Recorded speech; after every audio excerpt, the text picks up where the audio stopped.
Bismillahirrahmanirrahim. Assalamualaikum warahmatullahi wabarakatuh.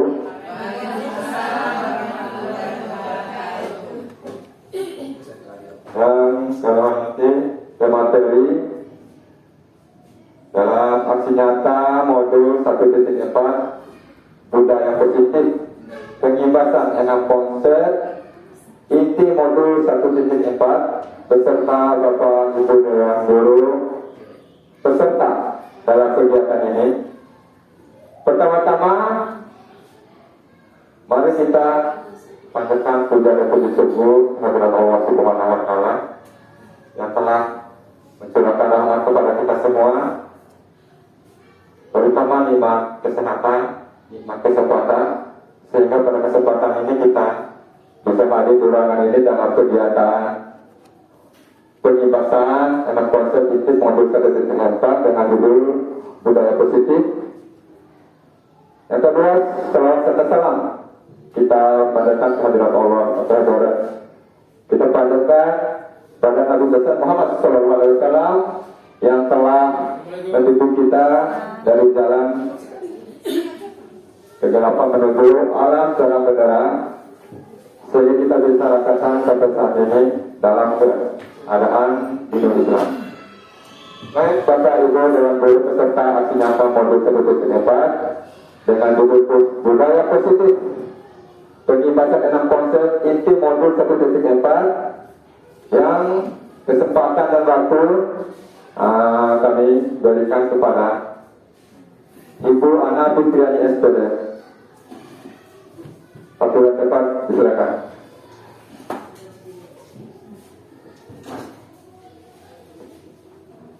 Bismillahirrahmanirrahim. Assalamualaikum warahmatullahi wabarakatuh.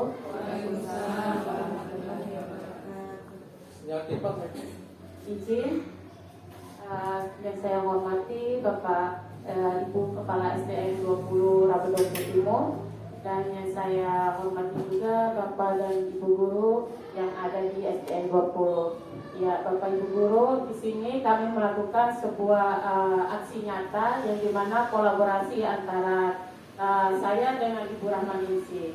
Nah, di sini materi yang akan kami sampaikan yaitu budaya positif. Nah, Bapak Ibu Guru, di sini bukan kami yang hebat, tetapi bagaimana kita berkolaborasi dalam rangka pengembangan untuk kita semua. Yang dimana berbagi, berkolaborasi itu yang terpenting. Nah, dari budaya positif ini ada 6 poin yang dimana nanti 3 materi akan ada sampaikan dan selanjutnya dilanjutkan oleh Ibu Rahmaningsih. Nah, di dalam positif ini ada 6 sub tadi, yaitu terdiri dari disiplin positif dan nilai-nilai kebajikan, teori motivasi, hukuman dan penghargaan restitusi, dan keyakinan kelas. Nah, 3 poin ini yang akan Mada sampaikan nanti.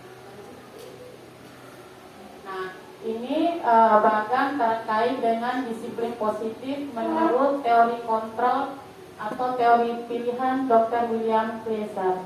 Nah, bisa Bapak Ibu lihat baganya yang dimana ternyata kita tidak bisa mengontrol orang lain. Yang bisa mengontrol kita hanyalah diri kita sendiri. Nah, yang dimana semua perilaku memiliki tujuan, model berpikir menang, kolaborasi dan konsensus menciptakan pilihan-pilihan baru, dan realitas kebutuhan kita berbeda, yaitu berusaha memahami pandangan orang lain tentang dunia. Nah, next. Nah, di sini ada pertanyaan otomatis. Apakah Bapak Ibu setuju hukuman dapat mendisiplinkan anak? Kemudian pemberian hukuman dengan hal positif seperti membaca atau membersihkan halaman sekolah dapat meningkatkan disiplin anak. Memberikan penghargaan dapat meningkatkan motivasi belajar anak. Nah, Bapak Ibu, hukuman itu dapat mendisiplinkan anak tidak? Bisa. Terus pemberian hukuman dengan hal positif seperti membaca atau membersihkan halaman sekolah dapat meningkatkan disiplin baik, nanti ada penjelasannya. Lanjut. Nah, disiplin positif dan nilai-nilai kebajikan universal. Nah, perubahan paradigma teori kontrol, yang dimana ilusi guru mengontrol murid, ilusi bahwa semua penguatan positif efektif yang bermanfaat. Kemudian ilusi bahwa kritik dan membuat orang merasa bersalah dapat menguatkan karakter. Dan ilusi bahwa orang dewasa memiliki hak untuk memaksa.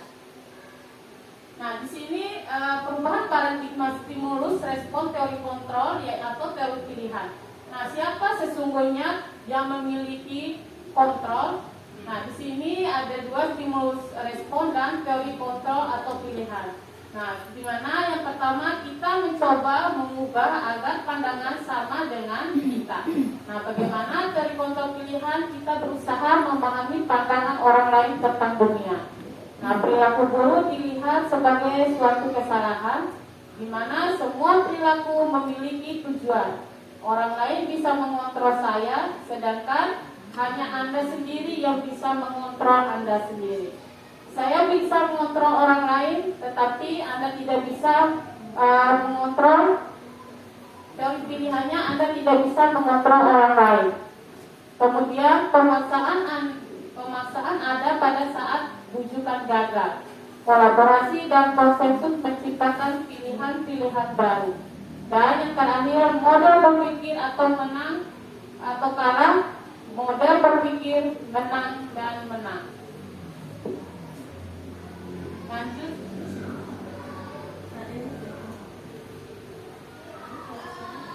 Makna disiplin. Nah, berasal dari bahasa Latin yang artinya belajar. Yang dimana disiplin membuat orang menggali potensi menuju sebuah tujuan yang dihargai. Namun, dalam budaya kita, makna kata disiplin telah berubah menjadi sesuatu yang dilakukan seseorang pada orang lain untuk mendapatkan kepatuhan. Kecenderungan umum adalah menghubungkan kata disiplin dengan ketidaknyamanan, bukan dengan apa yang kita hargai atau mencapai suatu tujuan mulia. Nah, di dalam nilai-nilai kebajikan ini adalah sifat-sifat positif manusia yang merupakan tujuan mulia yang ingin dicapai setelah individu. Nilai-nilai tersebut bersifat universal dan lintas bahasa, suku bangsa, agama maupun latar belakang. Nah, setiap perilaku perbuatan memiliki suatu tujuan. Dengan mengaitkan nilai-nilai kebajikan yang diyakini seseorang, maka motivasi intrinsiknya akan terbangun sehingga menggerakkan motivasi diri dalam untuk mencapai tujuan mulia yang diinginkan. Nah, yang dimana yang terakhir nilai-nilai kebajikan yang ingin dicapai oleh setiap anak Indonesia kita dengan profil pelajar Pancasila, yang dimana yang terdapat ada 6 dimensi yaitu beriman, bertakwa kepada Tuhan Yang Maha Esa, berakhlak mulia, mandiri, bernalar kritis, berkebinekaan global, gotong royong, dan kreatif. Nah, dalam teori motivasi, hukuman, dan penghargaan. Teori motivasi perilaku manusia, yang dimana terdiri dari 3 poin. Yang pertama, untuk menghindari kenyamanan atau hukuman, apa yang akan terjadi apabila saya tidak melakukannya. Yang kedua, untuk mendapatkan imbalan atau penghargaan dari orang lain, apa yang akan saya dapatkan apabila saya melakukannya. Dan yang terakhir, untuk menjadi orang yang mereka inginkan dan menghargai diri sendiri dengan nilai-nilai yang mereka percaya. Akan menjadi orang yang seperti apabila saya melakukannya. Nah, di sini menurut Ki Hajar Dewantara, merdeka itu tidak hanya terlepas dari perintah, akan tetapi cakap buat memerintah diri kita sendiri. Dihukum oleh penghargaan. Nah, yang dimana penghargaan jangka pendek dan jangka panjang. penghargaan yang tidak efektif, penghargaan merusak hubungan, penghargaan mengurangi ketepatan, penghargaan menghukum, penghargaan menurunkan kualitas, penghargaan mematikan kreativitas, penghargaan mematikan motivasi intrinsik. Nah, di dalam bentuk program kebajikan, dalam memberikan apresiasi atau pengakuan, perilaku diingat beberapa hal, yang dimana dari 5 poin ini, yang pertama, beri pengakuan secara khusus, beri pengakuan secara pribadi, dan yang ketiga, beri pengakuan kepada semua murid. Yang keempat, pengakuan secara konsisten, dan yang terakhir, fokus pada proses. Contoh pengakuan atau apresiasi kebajikan. Nah, yang dimana di sini ada pembuka, nilai kebajikan, dan situasi. Yang dimana pembukanya kemarin saya perhatikan, dan dimana nilai kebajikannya itu rasa empati besar sekali, dan situasinya pada saat menolong murid baru kelas kita.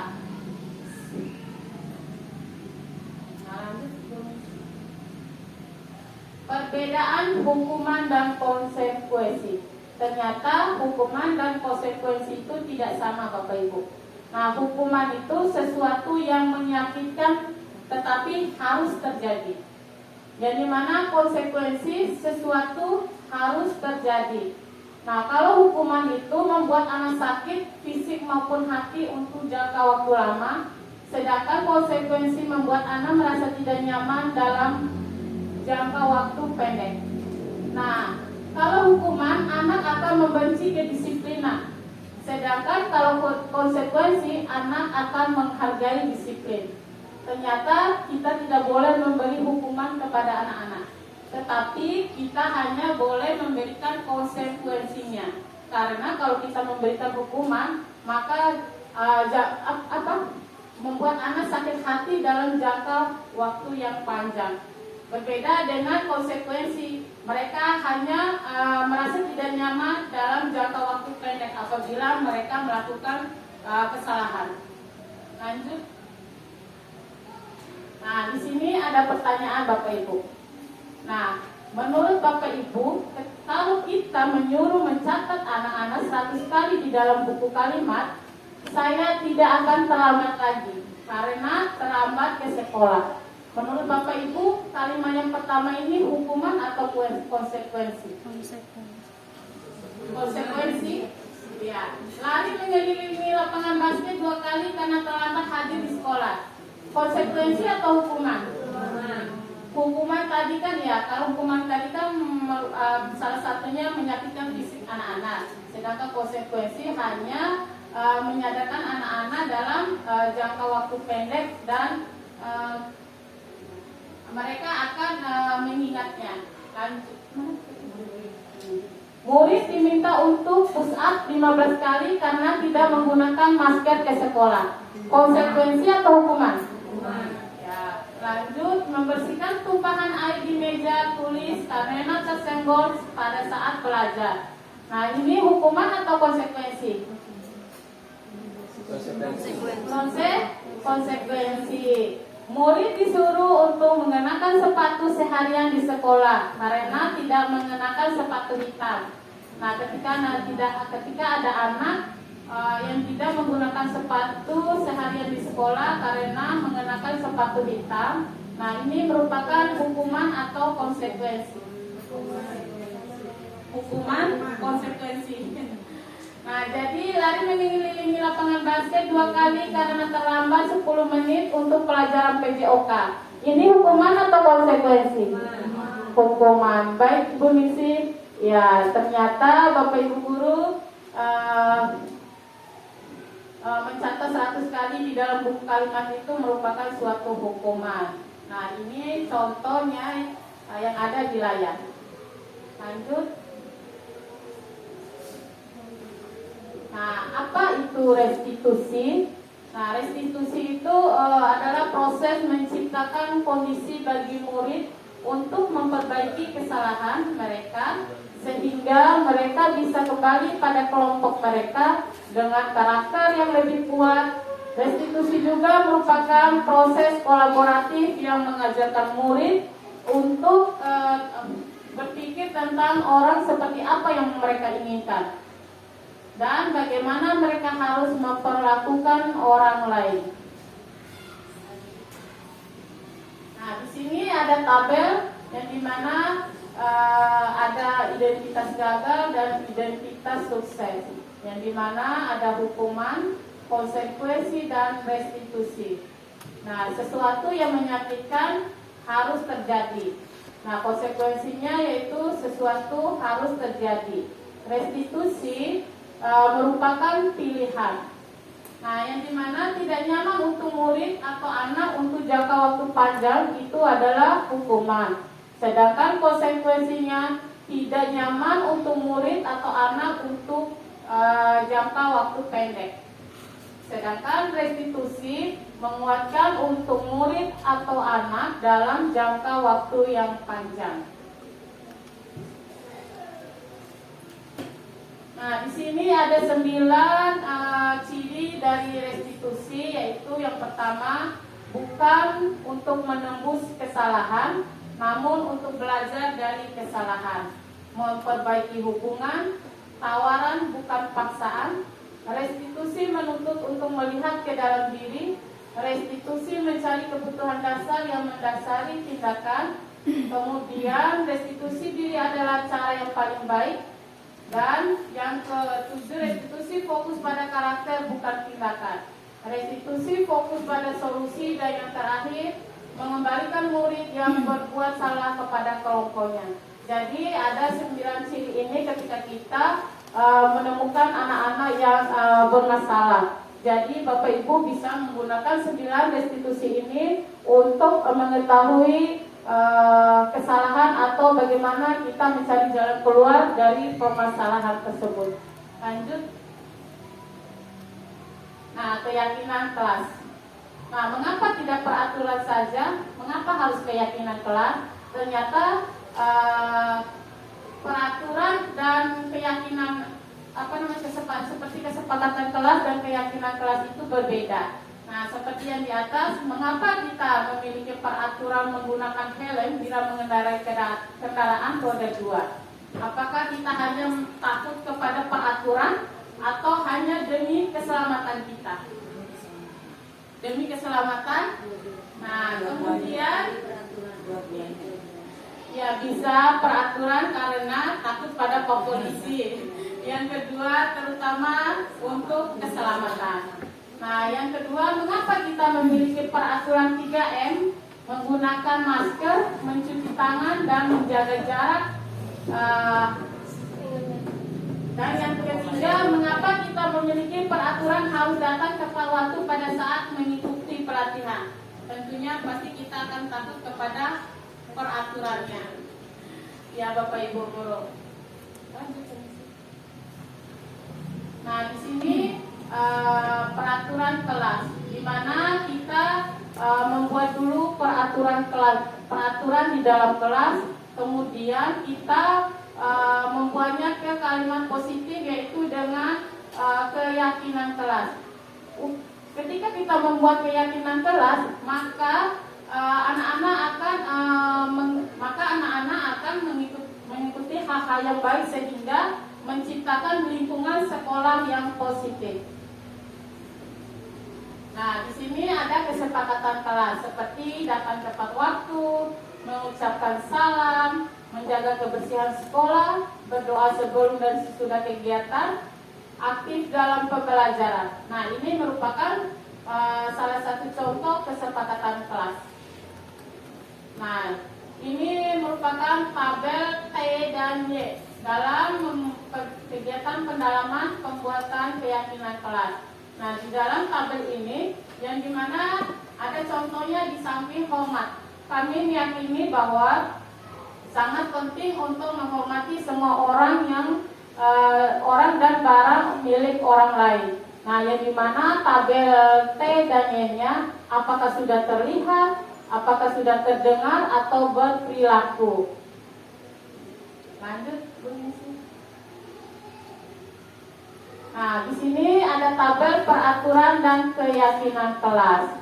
Nah, di mana peraturan kelas itu selalu kembalikan buku ke tempatnya. Yang dimana kalau kita membuatnya dalam kalimat positif untuk keyakinan kelas, berarti mengembalikan buku ke tempatnya itu merupakan suatu tanggung jawab.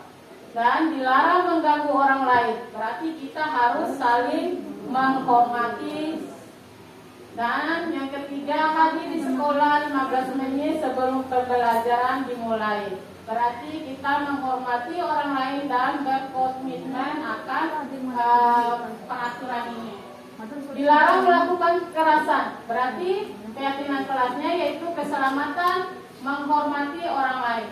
Nah, Bapak Ibu Guru, peraturan itu kenapa adanya keyakinan kelas? Dari peraturan itu kita mengubahnya ke kalimat positif lagi, maka terbentuklah keyakinan kelas. Nah, seperti dilarang menggunakan narkoba, berarti ini untuk kesehatan kita, maksudnya menggunakan masker, kesehatan dan keselamatan untuk diri kita. Lanjut. Nah, sekian pemaparan materi dari saya. Selanjutnya akan dilaksanakan oleh rekan saya, Ibu Rahmaningsi. Kepada Ibu Rahmaningsi, disilakan. Ya, Assalamualaikum warahmatullahi wabarakatuh. Terima kasih Bapak Ibu Guru SDN 20 Ragunan Putri Timur Kota Bina sudah menyempatkan waktunya untuk berkolaborasi atau mendapatkan berbagi ilmu dengan kami di yang CGP Angkatan 11 Program Pendidikan Guru Penggerak. Saya akan melanjutkan 3 dari budaya positif. Yang pertama, 5 kebutuhan dasar manusia. Ada 5 kebutuhan dasar manusia. Yang pertama, kasih sayang dan rasa diterima. Kemudian penguasaan, kesenangan, kebebasan, dan bertahan hidup. Ini adalah 5 dasar kebutuhan manusia. Nah, di sini ada beberapa pertanyaan. Kita menentukan dari 5 dasar yang tadi. Yang pertama tadi adalah bertahan hidup, kasih sayang, penguasaan, kebebasan, dan kesenangan. Oke. Ibu guru bilang, aku tidak boleh bersenandung sewaktu mengerjakan tugas. Katanya, kelas harus tenang, tidak ada suara, padahal kan aku suka dan senang menyanyi. Itu merupakan kebutuhan apa?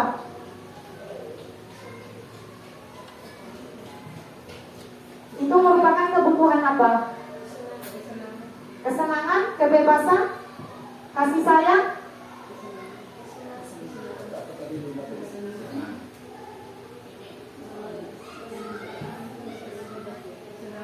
kesenangan. ya. Dia senang bernyanyi.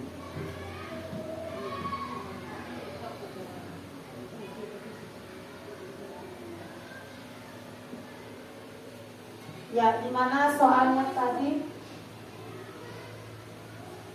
Ibu guru bilang, aku tidak boleh bersenandung sewaktu mengerjakan tugas. Katanya, kelas harus tenang, tidak ada suara. Padahal kan aku suka dan senang bernyanyi. Itu merupakan 5 kebutuhan dasar yang mana? Ya, kesenangan. Kemudian lanjut soal yang kedua, ibu guru tidak menyapaku hari ini padahal aku pakai jepit rambut baru. Kasih sayang, kesenangan, kebutuhan, ya kasih sayang karena dia menginginkan kasih sayang. Ya. Kemudian aku bosan, masa belajarnya cuma gitu-gitu aja, dengerin ibu guru aja. Kebebasan, kesenangan, penguasa,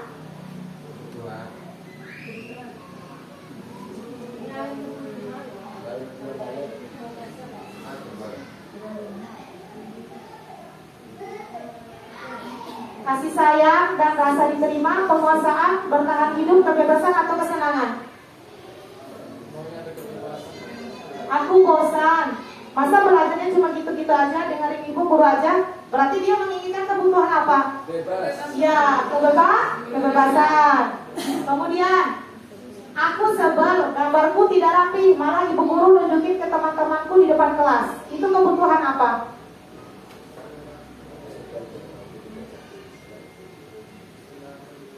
Dia merasa kesal karena Penguasaan Itu sebenarnya pada yang rapi-rapi. apakah itu? penguasaan.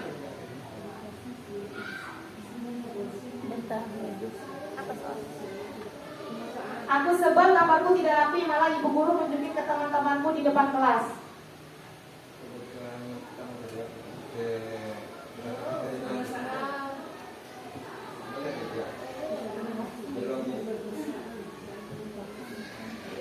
Bimbang, baiknya penguasaan aja. Ada kasih sayang yang diterima, kesenangan, penguasaan atau kebebasan.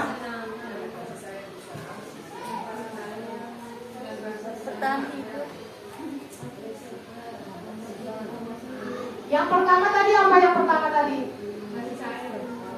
Yang pertama itu kebebasan, karena dia ingin bebas. Kemudian yang kedua, ibu guru tidak menyapa hari ini padahal aku pakai jepit rambut baru, kasih sayang. Kemudian aku bosan, masa belajarnya cuma gitu-gitu aja, dengerin ibu guru aja?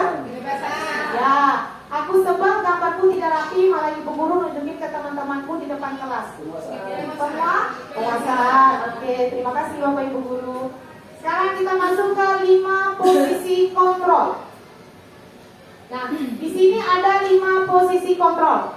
Ada penghukum, pembuat orang merasa bersalah, teman, pemantau, atau manajer. Sebelum saya bahas ini, saya ingin menanyakan kepada Bapak Ibu Guru, selama ini Bapak Ibu Guru menggunakan 5 kontrol yang mana? Dari 5 posisi kontrol ini, mana yang sering Bapak Ibu gunakan?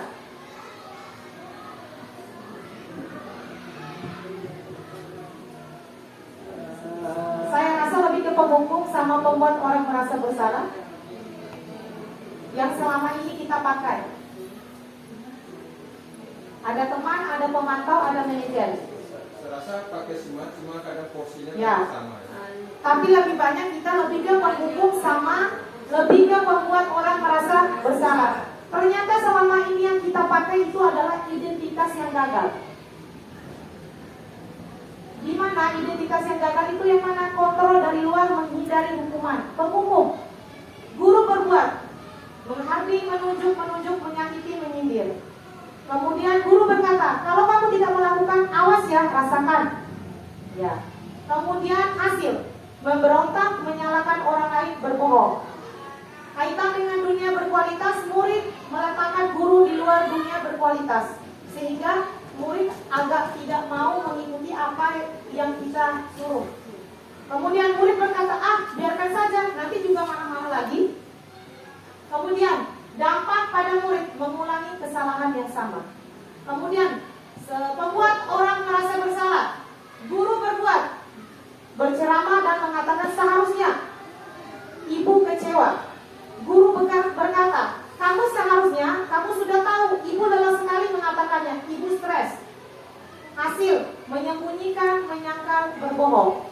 Kaitan dengan dunia berkualitas, murid meletakkan guru di dalam dunia berkualitas. Murid berkata, maafkan saya. Dampak pada murid merasa rendah diri.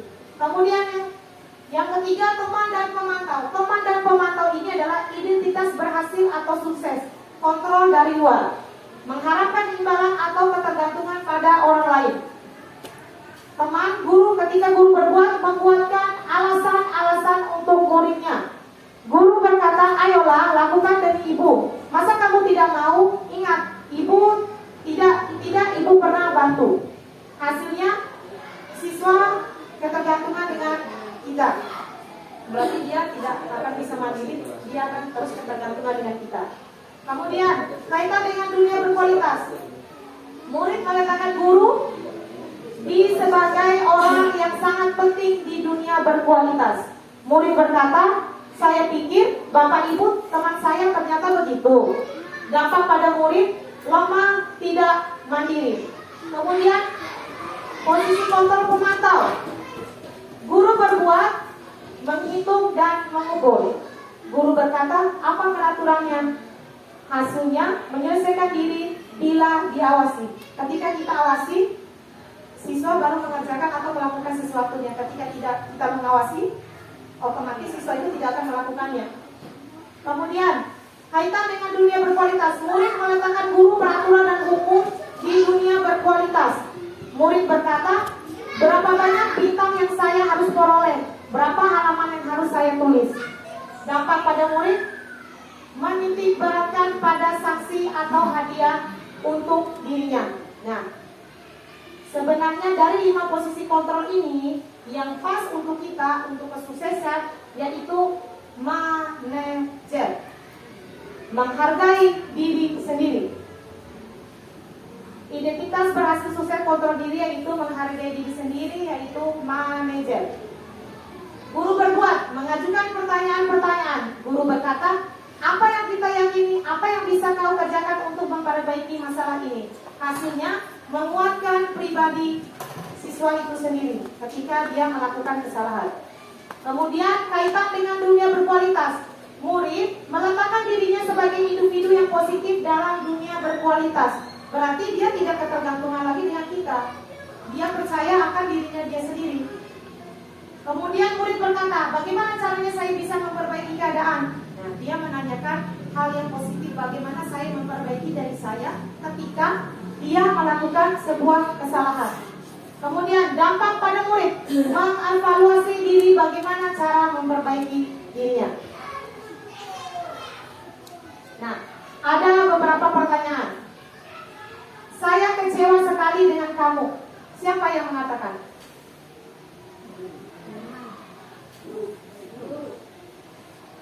Oke. Di 5 posisi kontrol itu, 5 posisi kontrol tadi, bahasan pernyataan ini, siapa yang menyatakan apakah tadi? Apakah itu tadi teman, kemudian manajer, kontrol, pembuat orang merasa bersalah, atau pemantau? Kita coba soal yang pertama. Saya kecewa sekali dengan kamu. Siapa yang mengatakan? Oke, teman. Kamu tidak pernah benar melakukannya. Siapa yang mengatakannya? Manajer. Kontrol atau manajer? Manajer. Oke, ada yang jawab manajer. Kemudian, ayolah lakukan dengan ibu atau bapak. Manajer, kontrol, teman, pemantau, membuat orang merasa bersalah. Ayolah lakukan dengan ibu atau bapak. Siapa yang mengatakan? Maksudnya itu yang mengatakan atau yang harus mengatakan? Yang mengatakan itu yang dari 5 posisi kontrol. Ada yang menjadi teman, ada yang menjadi pemantau, ada yang menjadi manajer, pembuat merasa bersalah, manajer, teman. Oke, yang ketiga, ayolah lakukan dengan ibu bapak, teman ya. Ya. Apakah kamu mau mendapatkan stiker bintang hari ini? Dia melakukan demi mendapatkan stiker atau bintang.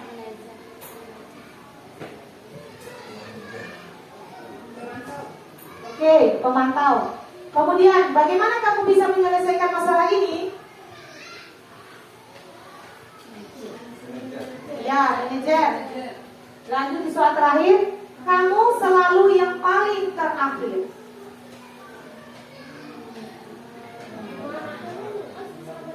Membuat merasa bersalah, penghukum. Membuat orang merasa bersalah. Oke, sepakat penghukum ya. Kita lihat jawabannya. Oke. Saya kecewa sekali dengan kamu. Berarti membuat orang merasa bersalah. Ya. Dan perhatikan ucapannya. Kecewa sekali berarti kita membuat anak itu merasa bersalah. Kemudian kamu tidak pernah benar melakukannya. Berarti dia menghukum atau penghukum. Ayolah lakukan demi ibu atau bapak.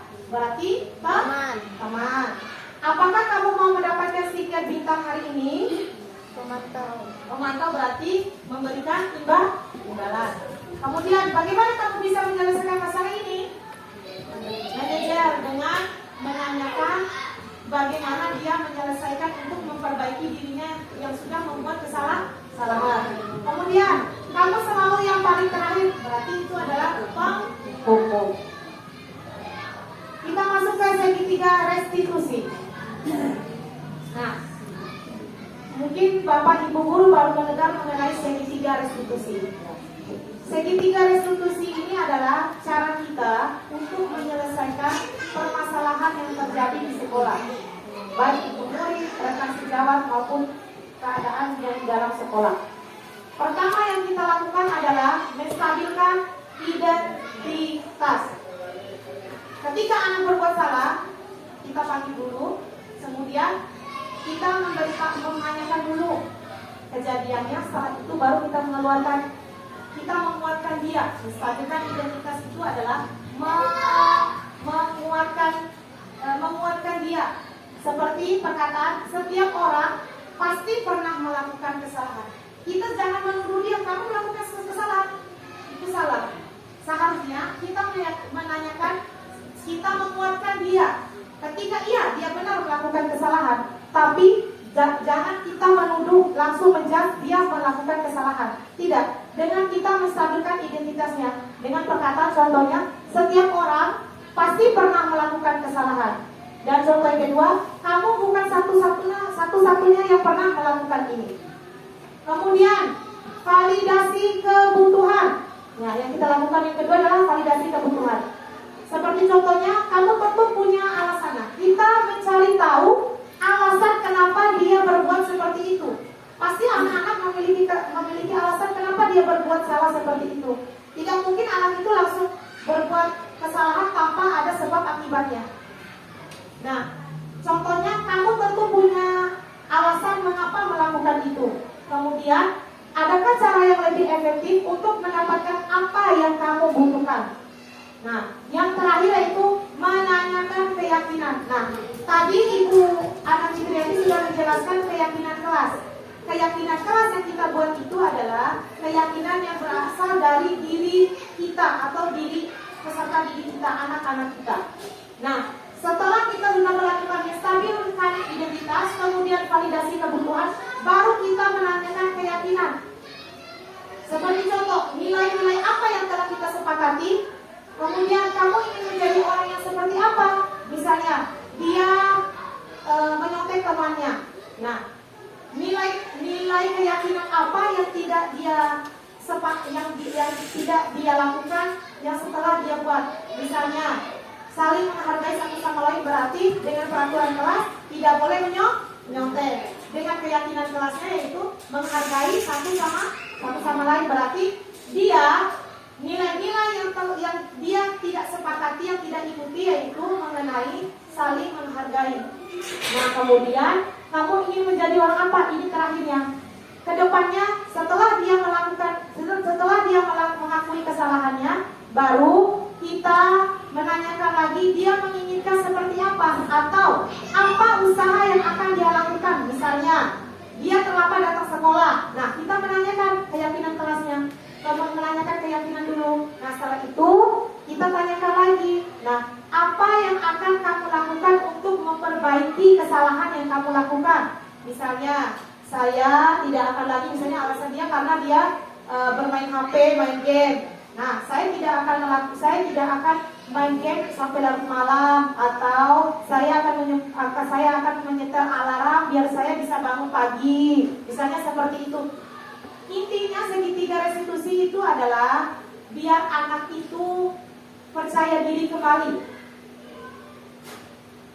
Jangan sampai anak itu merasa bersalah terlalu lama, tapi kita menumbuhkan kembali rasa percaya diri anak itu, biar anak itu kembali lagi ke lingkungannya dengan aman seperti sedia kala. Jangan kita kebanyakan, mungkin ini kebanyakan ya, kebanyakan kita langsung menjudge kamu salah. Nah, kita harus menggunakan segitiga restitusi dalam menyelesaikan permasalahan anak-anak kita.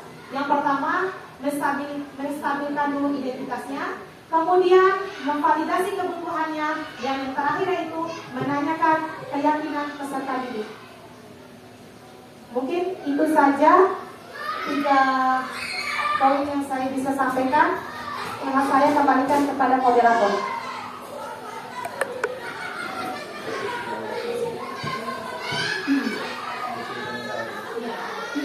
Oke, baik Bapak Ibu peserta pelatihan.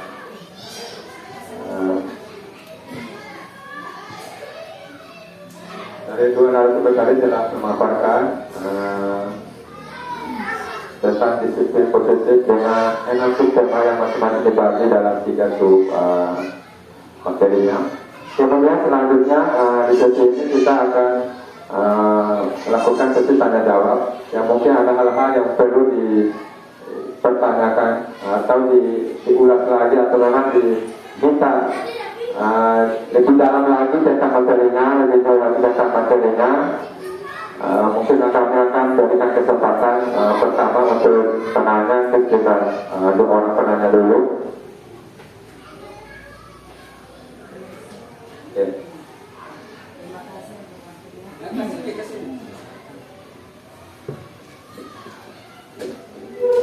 Assalamualaikum warahmatullahi wabarakatuh. Terima kasih untuk waktunya, Bu. Yang ingin saya tanyakan di sini, apa perbedaan peraturan dan keyakinan? Terima kasih. Assalamualaikum warahmatullahi wabarakatuh.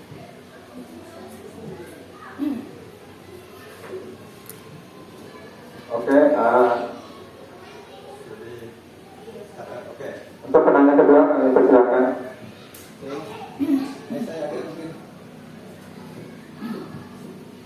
Baik, bismillahirrahmanirrahim. Assalamualaikum warahmatullahi wabarakatuh.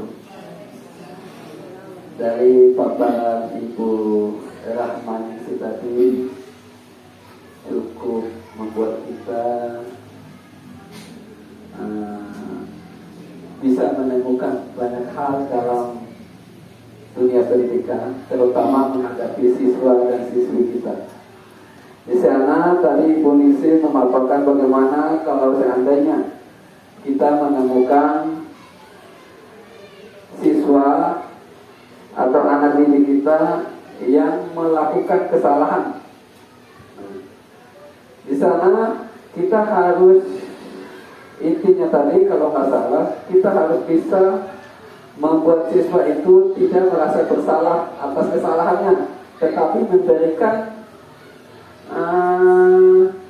ruang komunikasi yang bagus, yang baik, supaya anak itu tidak dalam hatinya, dalam perasaannya tidak melakukan kesalahan-kesalahan berikutnya.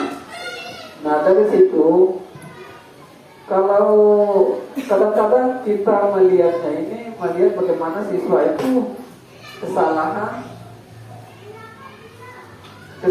yang kira-kira seperti halnya orang berantem, berkelahi. Anak-anak berkelahi itu kadang-kadang kan sangat membahayakan teman-teman yang lain itu, main pukul-pukulan, tendang-tendangan, dorong apa segala itu. Nah, kesalahan itu lantas bagaimana kita bisa membuatkan solusinya, kira-kira itu yang saya inginkan. Mungkin ada cara dan hal yang tepat atau metode yang lebih bagus lagi. Selama ini kita hanya menegur dan memberi hukuman ringan maksudnya. Ya. Sedangkan hukuman itu ya tidak diperbolehkan. Mungkin itu aja sedikit dari saya. Terima kasih atas waktunya. Wassalamualaikum warahmatullahi wabarakatuh. Oke, terima kasih kepada dua pertanyaan yang pertama. Nanti saja mungkin pemateri bisa menjawabnya.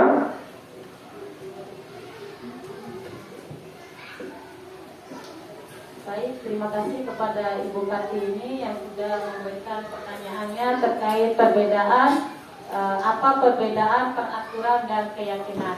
Tadi kita sudah membahas dan tadi sudah ada salah satu contoh juga terkait dengan bagaimana kita menggunakan peraturan dalam menggunakan helm. Tentunya kita menggunakan helm itu tentunya patuh kepada aturan. Nah, seperti itu. Nah, yang dimana peraturan itu adalah digunakan untuk mengatur perilaku. Nah, yang dimana seperti yang tadi, tentunya kita memakai helm itu tentunya takut akan peraturan. Sedangkan keyakinan itu kepercayaan diri kita. Nah, seperti yang dipaparkan oleh Ibu Ningsih tadi, ketika kita melanggar sesuatu itu, maka kita kembalikan kepada diri kita lagi. Nah, apakah yang kita lakukan ini salah? Tentunya kembali kepada keyakinan diri kita. Seperti itu, Ibu Kartini. Terima kasih.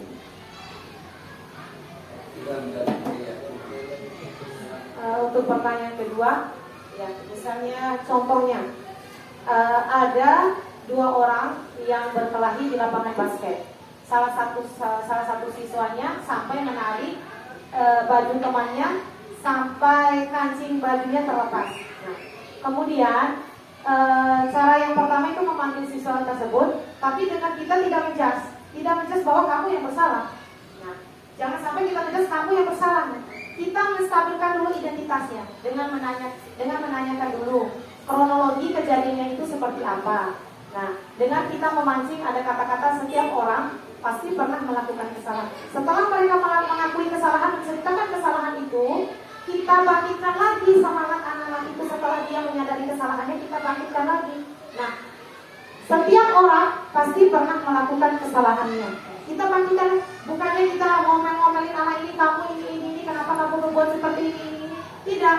Dengan cara kita menstabilkan identitas mereka dulu. Dengan cara seperti yang bilang tadi, setiap orang pasti melakukan kesalahan. Kita membangkitkan lagi, gitu. Kita, saya berbuat salah. Saya berbuat salah. Tapi tidak selamanya anak itu saya berbuat salah. Tapi bagaimana cara anak itu untuk memperbaiki kesalahannya? Gitu. Bukan kita menjudge, ya kamu salah. Tidak. Setelah kita menstabilkan identitas dengan setiap orang pasti pernah berbuat salah. Yang penting kamu mau berubah. Kita sama-sama cari solusinya. Nah, itu validasi kebutuhannya. Nah, kita tanyakan alasannya. Kamu tentu punya alasan mengapa kamu melakukan itu. Setelah kita menstabilkan identitas dengan kita menanyakan kronologi kejadiannya, kemudian kita membangkitkan lagi semangat anak itu, kemudian baru kita validasi kebutuhannya. Validasi kebutuhannya seperti apa? Kita menanyakan alasan anak-anak itu kenapa berkelahi. Nah, misalnya katanya si A yang menarik tadi, dia duluan tuh mengejek saya. Nah, kemudian dia bu saya jekin ini itu. Nah, kemudian adakah cara yang lebih efektif untuk mendapatkan apa yang kamu butuhkan? Kita menanyakan kepada siswanya, kenapa kamu harus melakukan hal yang demikian? Padahal kan ada cara yang lain dengan tidak berkelahi. Kemudian setelah kita memvalidasi kebutuhan, kita menanyakan keyakinan. Nah, keyakinan kelas. Nilai-nilai apa yang telah kita sepakati atau nilai-nilai apa dari kesepakatan kelas yang tidak kamu patuhi, yang tidak kamu penuhi. Misalnya tadi dia berkelahi dengan temannya karena menarik baju temannya. Dia meyakini bahwa dia tidak saling menghargai. Keyakinan kelas untuk saling menghormati satu sama lain. Keyakinan kelas itu yang dia langgar. Kemudian kita meyakinkan lagi dengan cara apa kamu akan memperbaiki. Setelah dia mengakui, setelah dia meyakini bahwa keyakinan kelas yang dia langgar yaitu saling menghormati, berarti kita menanyakan lagi, bagaimana cara kamu untuk memperbaikinya? Tadi dia berkelahi dengan temannya, bagaimana cara kamu memperbaikinya? Mungkin dari salah satu orang mau meminta maaf, begitupun teman yang selanjutnya mau meminta maaf. Nah, tadi ada kancing baju yang jatuh. Nah, bagaimana caranya kamu untuk memperbaiki kesalahan yang kamu perbuat? Karena kamu sudah menarik baju teman kamu, sehingga kancing bajunya terlepas. Yaitu dia harus bertanggung jawab. Dia memperbaiki kancing baju temannya. Ya, kancing baju temannya terlepas. Bagaimana tanggung jawabnya? Dia menjahit kembali. Kalaupun dia tidak bisa menjahit, dia bisa minta tolong sama bapak ibu guru untuk mengajarkan bagaimana cara menjahit kancing baju yang terlepas tadi. Nah, kita membuat anak-anak ini untuk menanyakan keyakinan kelas itu, bagaimana menumbuhkan lagi anak-anak itu untuk tidak melakukan kesalahan yang sama. Bagaimana dengan intinya tidak kita menjudge anak itu, iya kamu bersalah, dengan tidak, tapi kita menumbuhkan keyakinan kelas. Iya Bu, saya keyakinan kelas yang tidak saya patuhi yaitu tidak saling menghormati. Kita menanyakan kembali, nah bagaimana kamu sudah mengakui, nah bagaimana caranya kamu untuk memperbaiki kesalahan keyakinan kelas yang telah kamu langgar. Nah mungkin dia dengan temannya mungkin bisa lebih sabar, tidak lagi berkelahi atau tidak saling mengejek satu sama lain. Nah intinya kita harus, hal yang terakhir yaitu kita menanyakan keyakinan kelas. Setiap kelas itu harus ada keyakinan kelas. Kelas 6A sudah kami buat keyakinan kelas di dalam kelas. Dari peraturan kelas yang dibuat, kelas 6A kemarin sudah melakukan keyakinan kelas. Nah dari keyakinan kelas itu seperti yang dipaparkan oleh Ibu Ana Fitriati, mendapatkan kata-kata atau kalimat-kalimat yang positif. Seperti datang tepat waktu berarti disiplin, berarti anak-anak harus disiplin. Nah, ketika kita ada permasalahan seperti anak-anak yang berkelahi atau tidak mau mengerjakan PR, malas datang sekolah, atau dia sering mengganggu temannya, sering mengejek temannya, yang kita lakukan yaitu dengan menggunakan segitiga restitusi. Di mana segitiga restitusi saya mengulangi kembali. Yang pertama yaitu menstabilkan identitas, kemudian yang kedua validasi kebutuhan, dan yang ketiga yaitu menanyakan keyakinan. Mungkin itu saja pemaparan jawaban dari Pak Lukin. Sekian.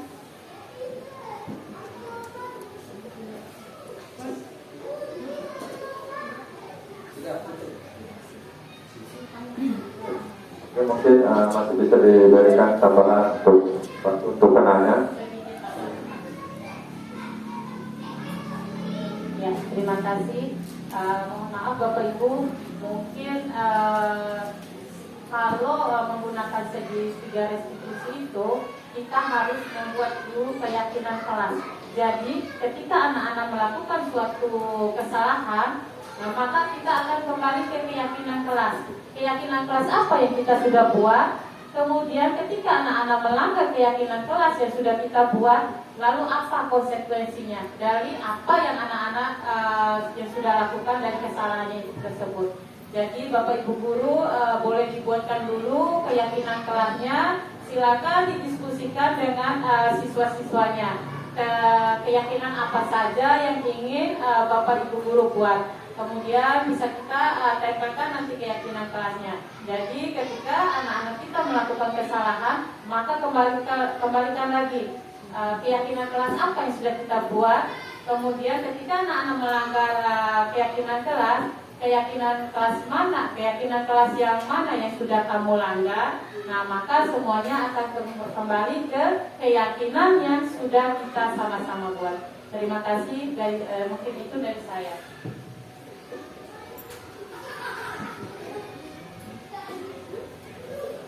Baik, mungkin tadi ada tambahan tentang keyakinan kelas ya.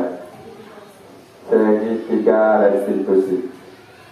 Nah, mungkin ada yang ingin bertanya lagi, bisa diberikan kesempatan.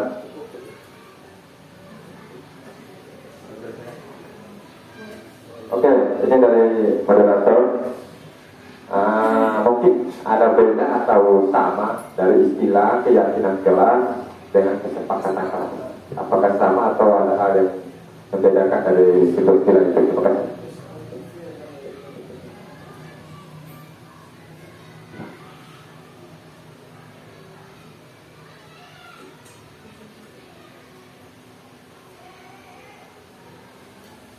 Oke, keyakinan kelas. Kalau kesepakatan kelas itu sama halnya dengan peraturan.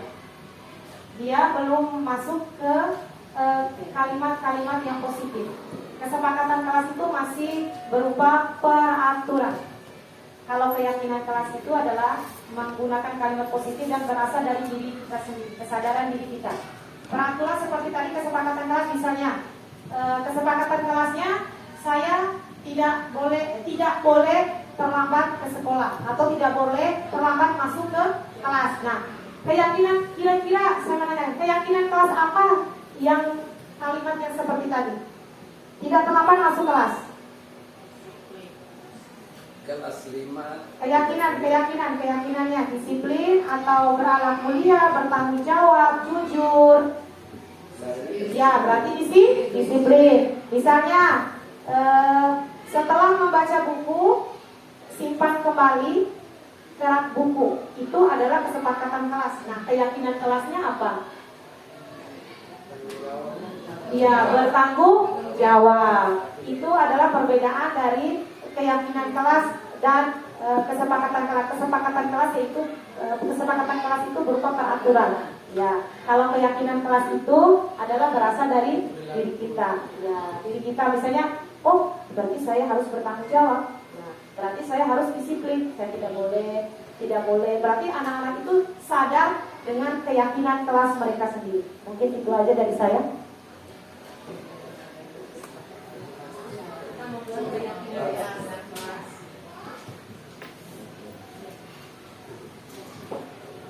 Oke, Bapak Ibu peserta aksi nyata tentang topik budaya positif dari paparan dua materi kita tadi, saya rasa sudah cukup bagus dan gamblang sekali, dan juga dibukakan sesi tanya jawab untuk mempertajam materi ini, pengetahuan kita tentang materi ini, dan mungkin pertemuan kita untuk kegiatan aksi nyata topik budaya positif ini dengan penyimpanan 6 konsep inti modul 1.4 yang sudah dibagi 2 sesi tadi, dengan pemateri pertama telah menyampaikan 3 subtema, yang pemateri kedua juga dengan 3 subtema, dan juga telah kita laksanakan secara bersama. Alhamdulillah, semoga apa yang kegiatan kita pada kesempatan ini mendapatkan manfaat bagi kita semua dan menunjang kegiatan kita hari ini dan seterusnya. Dan dengan berakhirnya sesi tanya jawab tadi, kita tutup acara ini dengan sama-sama membaca hamdalah. Alhamdulillahirabbil alamin. Assalamualaikum warahmatullahi wabarakatuh.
Kemudian kalian tempel di atas papan tulis.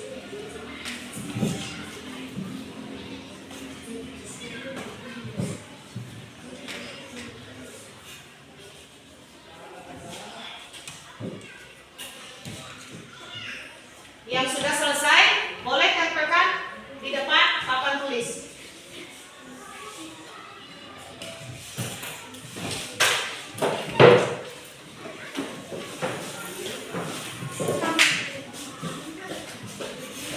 Di atas juga boleh, Mas.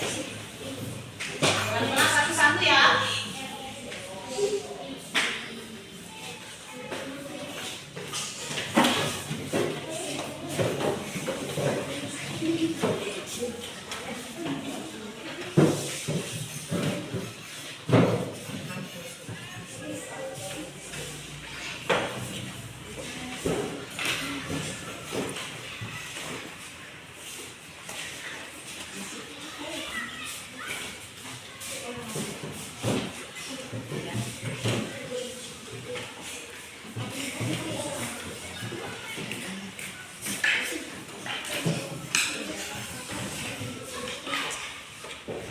Oke, di sini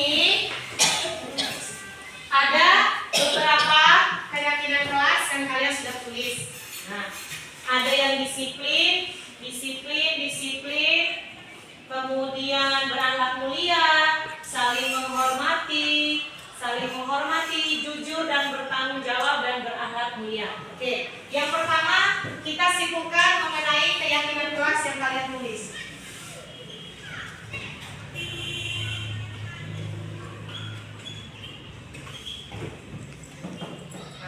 Yang pertama yaitu disiplin. Kita harus disiplin dan taati peraturan yang ada di dalam kelas, yang ada di sekolah.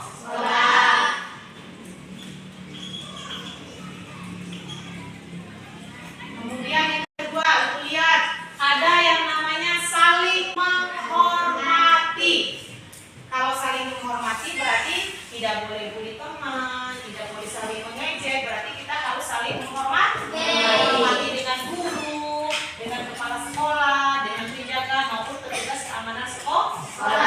Kalau di rumah berarti harus saling menghormati dengan orang tua.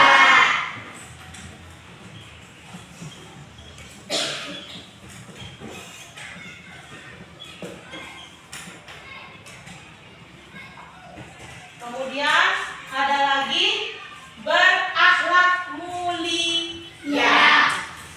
Berakhlak mulia. Ada yang tahu berakhlak mulia?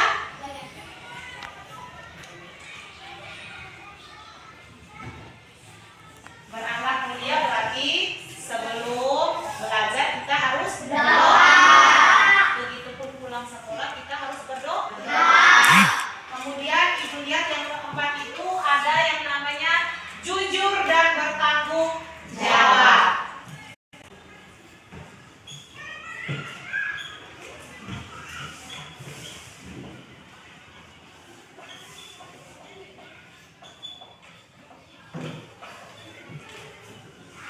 Nah, keyakinan kelas untuk kelas 6A ada 4 poin.